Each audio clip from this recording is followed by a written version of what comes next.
All righty, ladies and gentlemen, as our variants in the present have, of course, referenced during the course of this final edition of A's Fan Radio, our final show would not be complete, of course, without a final guest appearance. And we're pleased to, of course, have this individual as the individual that will be the final guest on our show. A man who out there in the mainstream media in the Bay Area has been doing his part to keep all of you out there up to date on efforts with the A's over the years.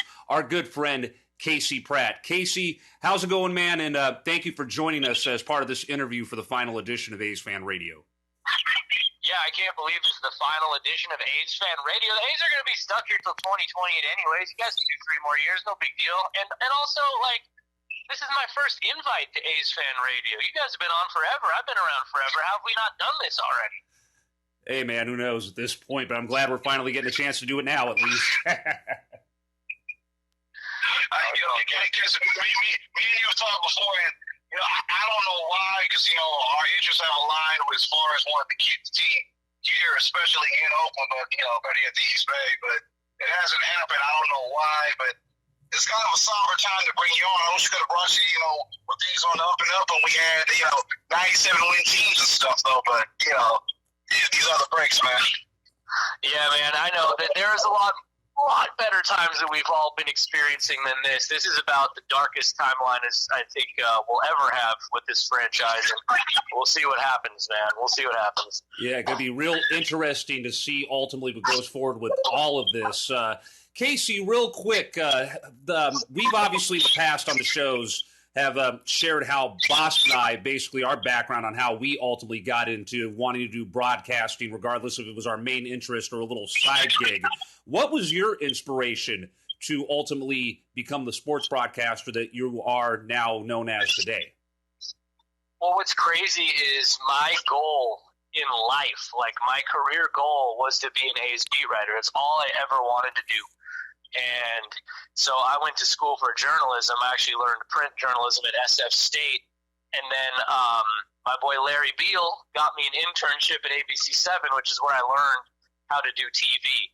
But my whole dream was to just be an A's beat writer. And I was lucky enough to work for the TV home of the A's for 7 years. And one thing that happened during that span of time was they decided they wanted to have an A's insider. And I went in for like a courtesy interview and basically knocked it out of the park, and they ended up hiring me. So by the time I was 30, I was an A's beat writer for the TV home of the A's, and it was amazing. And then I realized the travel was insane, and I was about to have my first kid, and so I kind of decided it wasn't for me anymore. And I went back to TV production, and then that's how I ended up back here.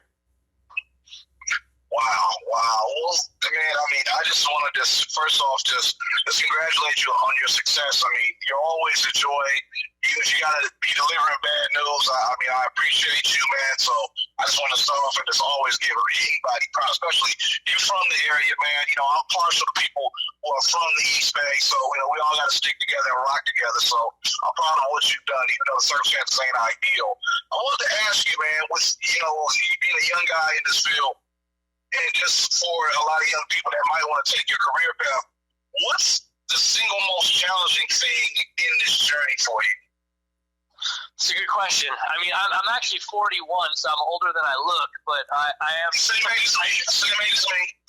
Yeah, I used to always be the youngest guy at every stop. I was the youngest guy at ABC7. I was the youngest guy at NBC Sports, Bay Area, in California. Now I'm like the old guy hiring young guys.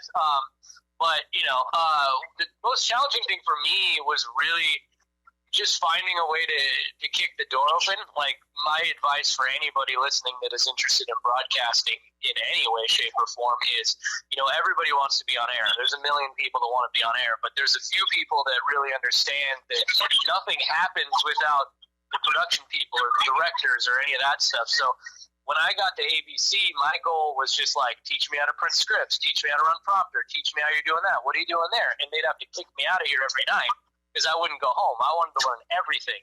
So then, when my shot came with NBC Sports to be on TV, like my first ever TV appearance was live on the field, A's Giants Bay Bridge series in San Francisco with Jim Kozimor.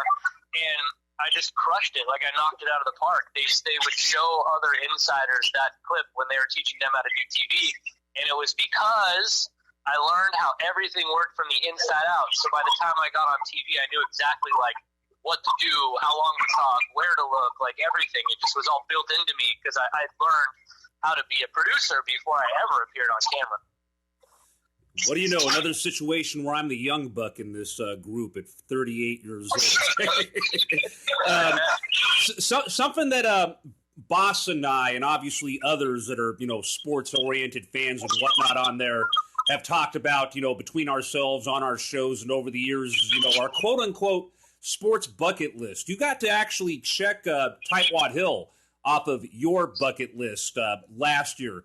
What other sports venues and whatnot do you have on that bucket list? And is there anything on there you still got to check off? Is there anything on there that you're not going to be able to check off, unfortunately, because said venue doesn't exist anymore? What is your quote-unquote sports bucket list, Casey? So I tried to develop like a Bay Area sports bucket list just out of my own curiosity, and one of the things on there was what you just mentioned, Tightwad Hill, which you were kind enough to take me up there, and we, helped me experience that. And the video is on YouTube. It's fantastic. It was a great, great day. And I loved the hell out of it. It was awesome. The other ones were, sit in the right field bleachers for a whole game, which I actually did a long time ago and filmed the whole thing. Obviously, I've been out there a bunch of times, but I more meant like as a story. One of them is kind of, you probably won't like it on A's Fan Radio, but I just wanted to go to a whole game in McCovey Cove on a kayak. I'm trying to think like each thing you could do. I don't actually have to go in the ballpark. I can just be on. I've done the Cove as well. That one of those instances when the A's did that whole little boat armada thing when they were briefly all cool with all of us before things went south. I got dragged out to one of those events in the Cove. So. Yeah, so that's one of them. I mean, the Raiders are gone, but, filming the Black Hole would have been one. Like, I'm trying to think of what was, like, each unique feature of each fan base or team. Like, the Quakes have, like, the world's longest outdoor bar, for example. Like, things like that. That's the kind of stuff that I thought was fun. So one of the first ones I really tried to knock out was the Tightwad Hill one with you. That was great. So now let's go to the unfun stuff, man. All of it. Yeah, I know, right? I mean, you being a Bay Area sports guy, obviously I know you're a Warriors guy, you're a 49er guy, but talk about just the impact from somebody like you gets to cover sports. Nothing will be on a pro sports level, and that's really what matters on a major pro sports level. Nothing in Oakland or the East Bay going forward, like me and you are both 41 years old. I mean, just to think about, going into our later years, there's a quite big possibility there'll be no NBA, NFL, MLB in the East Bay whatsoever. And that's like an identity badge I always tell everybody. You don't have anything for the East Bay to rally around as far as professional sports that they can say, hey, this is us, this is our own. Can you talk about the dynamic of that from your perspective as a sports broadcaster and as just a lifelong Bay Area resident? Yeah, I mean, it's devastating. It's devastating because you saw what happened when they built what's now called Oracle Park. Like, I would take Bart to work and the train would be packed with Giants fans coming from Walnut Creek, East Bay, and you're like, God damn, like those guys all should be A's fans, And you see it happen, and it just sucks on so many levels. And I think that we've always seen it. I mean, we had '89, obviously. We had some great Warriors runs in Oakland. Just in our age group, '89 was the pinnacle for me. But to me, it's like we've always been the team that won all the championships, like the A's or like the Warriors or even the Raiders. Like, they won so many championships in Oakland.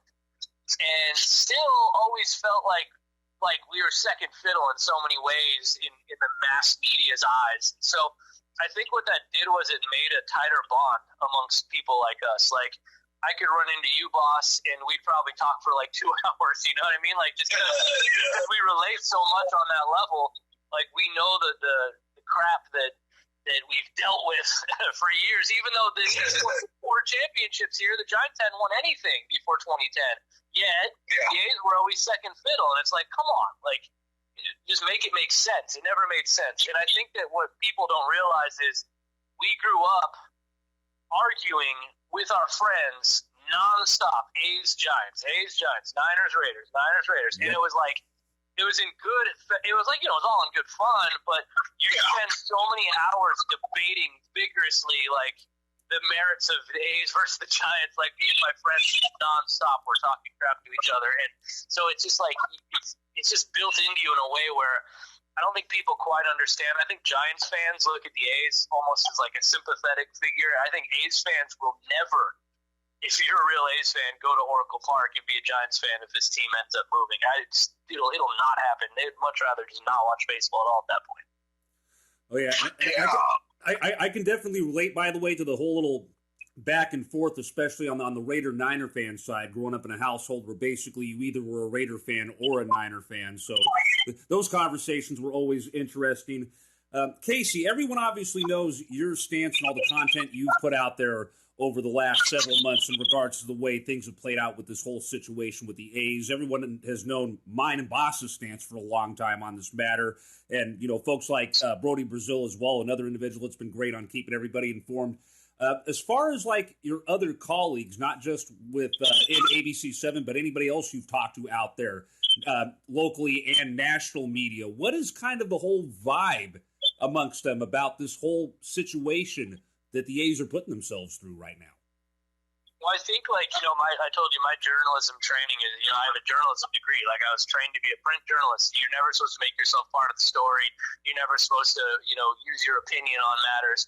But on this story, you know, I spend, like, what I put out there is like 5% of what I know and how much time I spend talking to people in the background. I mean, you guys know I'm always talking to everybody at all times, even if it's people that don't agree. But what I found in covering this story is there's a very, very obvious right and a very, very obvious wrong, to the point that just trying to play everything down the middle does everybody a complete and utter disservice. So I've tried to, you know, use my knowledge in a more commentary fashion here. And I find that the more I do it, the more alarm bells go off in my head from, like, a journalism standpoint. Like, don't say that, don't do that. You know, don't post pictures of you with your kids at the Coliseum and talk about how devastating it is. Like, that's all stuff we're trained not to do. But then when I do it, like, the biggest and best and most respected people I could think of in this field all tell me, like, you're killing it, you're doing great, like, keep it up. And I find that so fascinating. Like, I don't know if I've told this story publicly, but, like, I went on air and I showed the pictures of my kids, like, right after the April 19th news dropped, and I talked about how generationally it's going to be devastating. Like, my dad took me to games. Like, my dad's dad is from Oakland. My great grandpa's from Oakland. Like everybody took us to A's games, and just to think generationally that's never going to happen anymore. I talked about that on TV, and then shortly after that, my boss got a call from Mike Tirico, who said he happened to be watching and he thought it was really good. And I'm like, holy crap. If, you know, like, I was in my head thinking I was making a mistake saying that stuff. But then if someone like Mike Tirico goes, that was good, you know, like, it is good as good, you know? Yeah, man, and I am with you on that, because I've taken my daughter to games. You know, she's not a real sports fan, but, you know, she wants to be with pops and stuff, you know, and you got pictures, and you look at those pictures. You know, my daughter's now in high school. She's 15 years old. And you look at her 3 years old with the A's headband or the colors of it. She's like, gosh, I remember that day. It was the day when what was his name? I forgot his name. It was 2012, where really the streak kind of started, where the A's kind of got it right. I don't know if it's Ryan Christensen, but he hit a home run to right field, a walk-off on a day game against the Rangers. It had to have been Brandon Moss, dude. No, it was a right-hander. It was a right-hander. Lefty. Okay, yeah, okay. Yeah, it was a right-hander who went to right field. And it might have been Ryan Christensen, but hit it to right field. And I remember that day. That was my first time taking her, you know, myself to the game. And, you know, you kind of lose that. But when you think from a fan's perspective, what went wrong and everything, we're going to be emotional. It's hard to not be emotional and think someone's like a pragmatic business person. But in your professional opinion, man, what the hell went wrong for this to go bad? You have the Warriors League, you have the A's League, I mean, the Raiders League, and you have the situation where, hey, there is one team left. You have the city council, apparently the county, everybody's supporting this. They're on board with it happening. What the hell went wrong for this shit to fucking fail like this? Like, I'm sorry for my expletives, but it just doesn't make any sense how we can fail again with the sports team. What do you think really happened? What's really going on? Well, you can swear all you want. It's your show. Yeah. That's always been the case for the whole 2 decades we've done this madness. I mean, the one thing I can't figure out, and I spent so much time this week talking to people about it, and no one really has an answer. And it all starts with the county selling their half of the Coliseum site to the A's. It undercut everybody. So where did it go really, truly wrong? I mean, one thing I can't answer is the county sells their half of the Coliseum to the A's. The city sues. That's where it went really wrong. I mean, because Manfred in baseball was pissed. So Manfred comes in, reads the riot act to Libby Schaff and Kaplan and Larry Reed at the time was on the council. They back off the lawsuit, right? That happened. Then Cavill comes out and says, hey, we want the other half.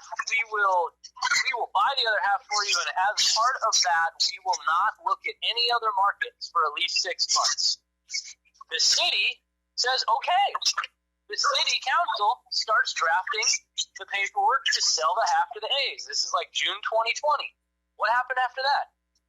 And that no one knows. Like, the A's got exactly what they wanted, yet they didn't count on buying the remaining half. And so what I do truly think happened there is a confluence of events, including a global pandemic, where I think the A's wanted the Coliseum site. They wanted Howard Terminal.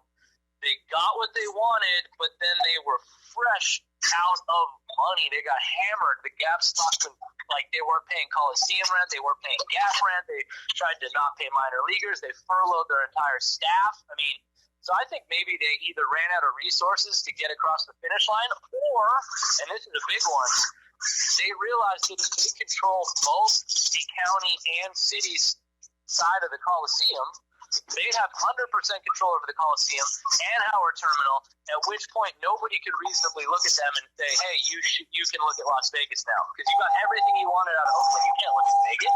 So I think maybe they realized that if they control both the county and city's sides of the Coliseum, then they wouldn't be able to explore Vegas, and that's maybe where they truly wanted to end up anyways, especially on a budget. They ran out of money.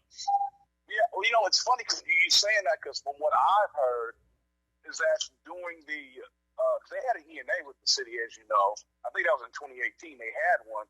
Then when they were trying to resume it, I heard, and maybe you can, you know, confer with people on it, that the city was trying to put basically the demands that the county should have put in, like, hey, you got to promise, you know, to build Howard Terminal or build and, you know, Coliseum or anywhere in Oakland.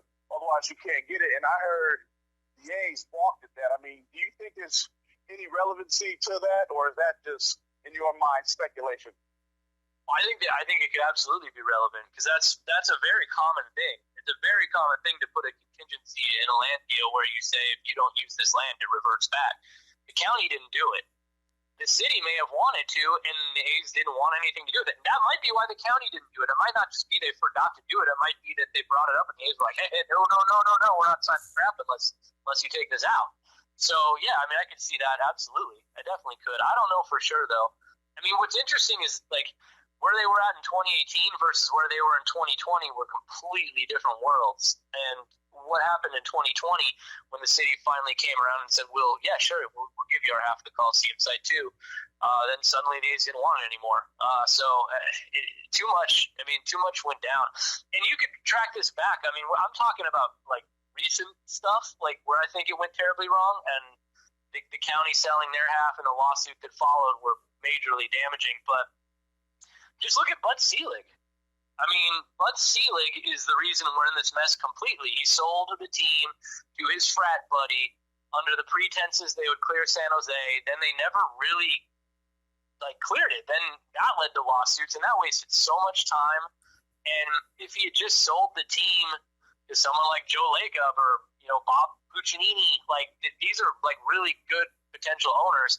I know that, you know, I put Reggie on the list too because he had a a great group, but then there's also talks he would have moved the team to Vegas too. But I mean, all these ownerships groups got railroaded for Bud Selig's frat buddy Lou Wolf, and basically we're seeing the damage that caused. And Bud Selig always was critical of the A's being in Oakland.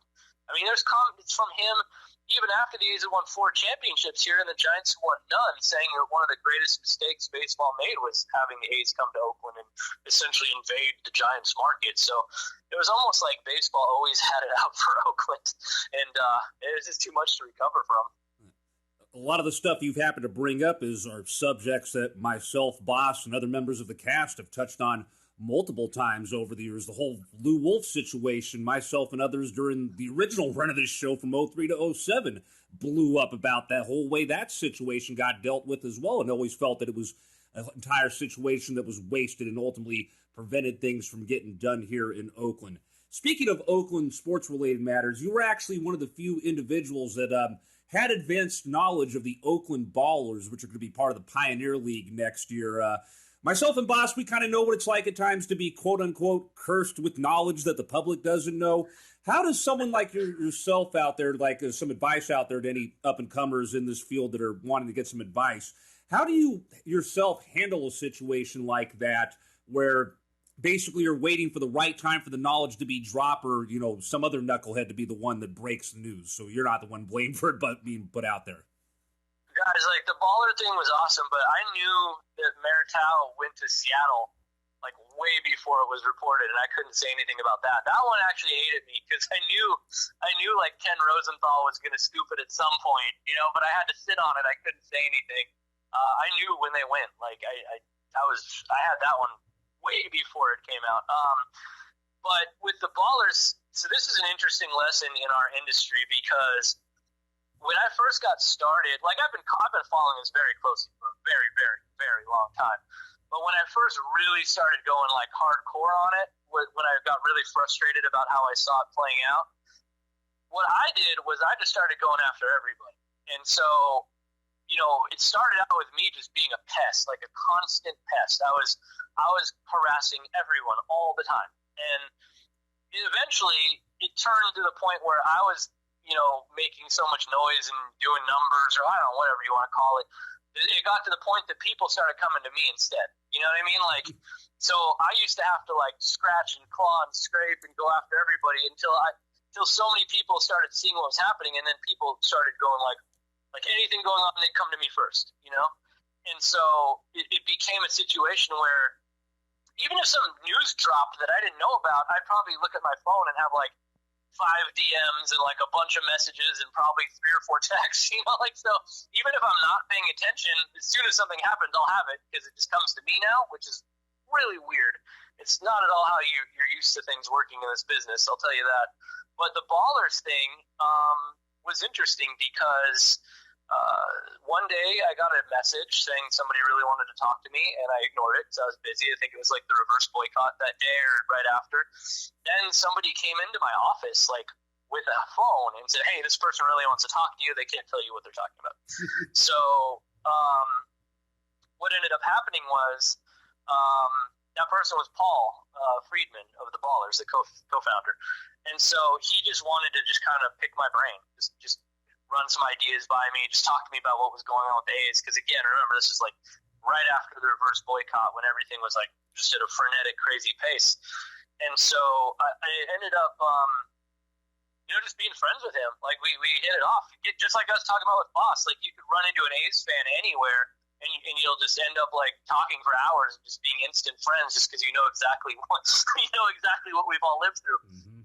And so with Paul, it was just, he reached out to me, and you know, we just talked about stuff, you know, like just as A's fans and friends, and you know, people that understand how media and business work and politics, and so yeah, that's how I knew about the Ballers, because he just hit me up one day, and that was pretty much it. Like, I don't work for the Ballers, I don't advise the Ballers, like I don't have any special anything. I just you know, Paul just reached out to me one day and said, "Hey," that's basically it. So you're not a stooge. I can tell you, you know, some people I know, you know, I don't want to say mutual friends, but you know, people are highly critical of somebody like you, Brody Brazil, and call you a fanboy and it's stooge. But I mean, if people just happen to like it and want to talk to you, I mean, you can't get docked for that, right? Well, no, I mean, and it's like it's part of the job is like obtaining inside information, and as long as you're not paying someone for it, like TMZ, or accepting free gifts in exchange for promoting something, like that's stooge stuff right there. Like I wouldn't do that. Like I don't do that, But if someone reaches out to you and goes like, "Hey, this is happening," like I mean, that's your job is to know what's happening before it happens, right? Yeah, well, and Keith's question was kind of leading up to future stuff, and obviously we can really dwell on what's already done, the relocation vote, but the future. And I want to ask you kind of a two-pronged question. What do you believe truly, without any bias, truly about the future of Major League Baseball going to Las Vegas, and also the future for that Coliseum site? We just talked about the county with the land and with the city pulled back or whatnot. What's your opinions on both matters? I'll probably rant so long on the first that you'll have to remind me to talk about the second. But the thing about it is this, right? I mean, I think that as a realist, forget growing up out here, or being somebody that went to A's games since they were 1 year old. Like, forget all that. Just as a straight up realist and impartial observer, if this Vegas deal made sense, like I could look at it and respect it on some levels, right? Like, I think, like I don't like it, but yeah, it's like what they're doing looks great, But the problem is, literally everything they're doing in Vegas looks like crap, right? Like they come out, they announce a site. 2 weeks later, they got another site. Oh, now we got these renderings. Oh, wait, these renderings make no sense. Oh, wait, no, now throw them in the trash. Like none of what they said they wanted or needed, it checks the boxes at Tropicana. Like, nobody in Vegas wants a site on the Strip. They always said they wanted real estate development. They always said they wanted all these things, and the Tropicana site checks none of those boxes. They were supposed to put out renderings. Now they're not putting out renderings. It's just like, if the stuff happening in Vegas was dialed in and actually, like, made sense, I could respect what they're doing as a franchise.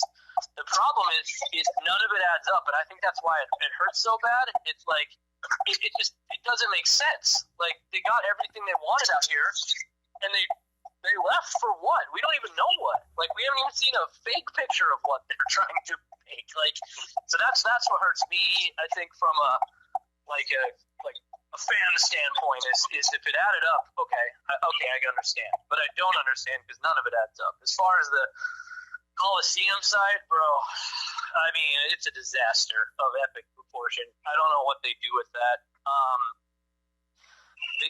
The A's controlling their county's half essentially means they can squat on it as long as they want. Like, anybody could sign an ENA for the city's half, but the A's can just squat until that ENA runs out. So they got a lot to figure out how they handle that. Like, is there an eminent domain possibility? Like, I don't know. I don't know. It just seems like no matter what happens, it's going to be a complete, absolute cluster. It's just going to be bad all the way around because the county sold their half to the A's. Fully agree with that. Definitely. I mean, oh, God. Casey, I'm going to go and make this be my final question of this interview. Speaking, obviously, in regards to the whole matter with just, the future of the Coliseum site, what, in your opinion, ultimately do you see playing out as far as the future of sports in Oakland going forward? Do you, honestly see any chance of anything happening with MLB coming back in the future? Do you possibly see something with the A's situation collapsing, or what do you really see as far as what could happen as the clock moves forward here in the land of Oaks? There are two possibilities that could still give A's fans hope. One, they just flat out screw up Las Vegas. It could easily happen. They've tried to build and never gotten a shovel in the ground anywhere. Two, the city of Oakland uses the leverage they have left on the Coliseum and actually uses it for some good. I mean, if somehow, some way, they really have MLB in a bind over a lease extension and you could somehow keep the team colors or somehow get them to promise expansion, it's such a long shot, but at least it's something. What I think will happen, though, is if they try to dig in on the lease extension, then the A's will probably just end up playing in Sacramento or some games at Oracle Park here and there, because if the A's leave this market, they lose their TV deal, and that's over $60 million per year right now. So you know that John Fisher and the A's are going to do everything in their power to stay in the market as long as they can. So I don't know. I don't know how much power the city really has. I'd like to think they have power because – one thing I've heard a lot of things about this process, but I heard that one thing that really set the A's ownership group off in this process was when they heard that the city of Oakland might not extend their lease. And they sort of went into a panic and a rage over that. And I think that they realize how important it is to stay here, at least until they have a stadium built. So I don't know. But I think MLB will use whatever leverage and influence they have to make sure they don't get held over a barrel. So that's the main thing to follow. Casey, my last question is not Oakland related. It's not Bay Area related. It's not A's related for sure. What is it that Casey Pratt? What makes you tick? What do you like to do? What's your hobbies, man? Tell us, because we know about the sports thing. We know about seeing the young-faced guy on TV. You're not so young anymore. You're old like me. You got grays now like me. But all three of us got grays. What you talking about? Yeah, okay, well, there you go. You join the party. But what is it that you like to do, man? Like, outside of this, because sports is not our life. It's a part of our lives, but it's not our entire life. So, man, who is Casey Pratt? Man, it's a tough question to answer because now I have two young kids now, so that's kind of what makes me tick. Everything, every amount of free time I have is just trying to do stuff with them and do things they like. But before I had kids, I obviously loved going to A's games, but it was a whole different thing. I wasn't really good at the normal sports. I was good at weekend sports, so I skateboarded my whole life. I love doing that kind of stuff.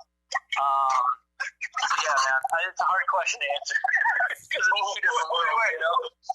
So you were the East Bay's fucking Tony Hawk or something, man? Who are you, man? No, I love skateboarding. I like skateboarding on the street. Tony Hawk was all about half pipes and those big ramps and things. I was street skate. I like to skate. I'd skate at one spot, we'd be there. The cops would come. We'd all run from the cops. I was to skate on the street.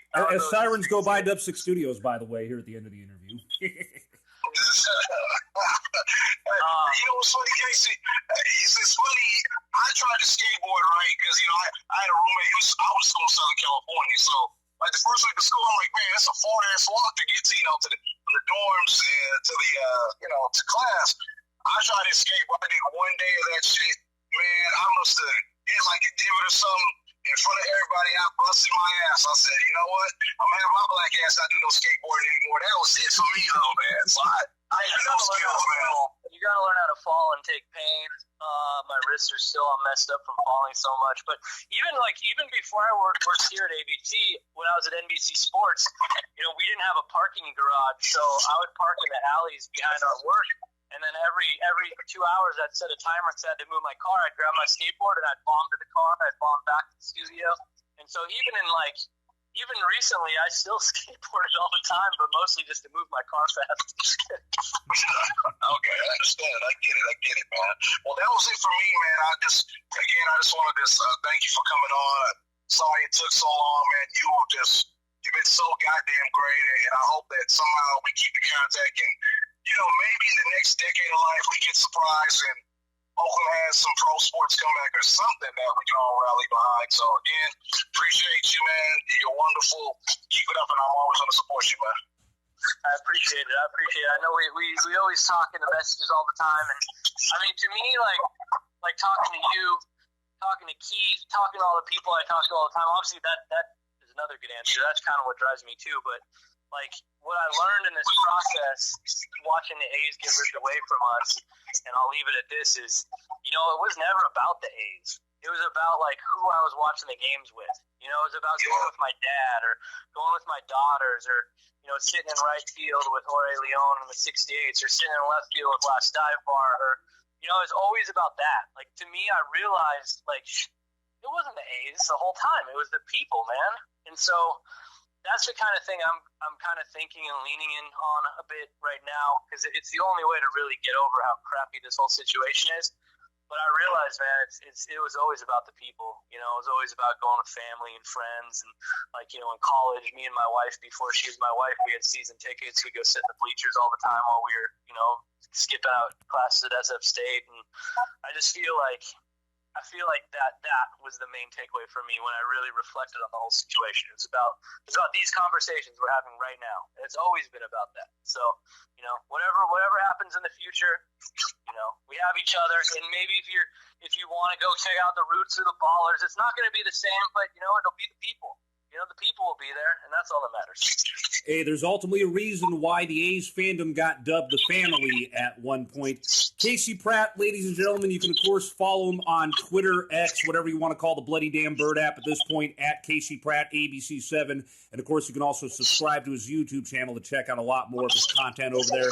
Casey, thank you again. It was great to have you on here as the final guest ever on A's Fan Radio, and we appreciate you, man. Keep doing the great work out there. So much love and respect for you, too. I mean, this is the final episode. It's crazy. You had a hell of a run, and I appreciate the honor of being on the last show.